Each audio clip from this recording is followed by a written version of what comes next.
How to add friends on Marvel Rivals. If you're playing Marvel Rivals and want to add some friends to team up with or challenge them in the game, I'm here to show you how to do it step by step. It's super simple, so let's jump right in. First, open up the Marvel Rivals app on your phone and make sure you're logged into your account so you can access all the features.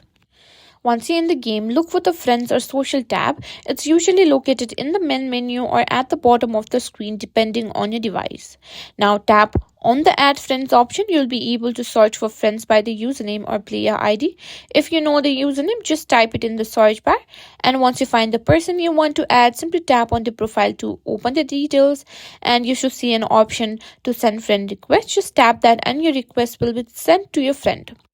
And if someone sends you a friend request as well, you get a notification. Just tap on the notification or go back to your friends tab where you can see pending requests. You can either accept or decline them. Once you've added each other as friends, you can challenge each others to battles, send gifts, or just chat in game. And that's it. You've successfully added friends in Marvel Rivals and are now ready to enjoy the game with them.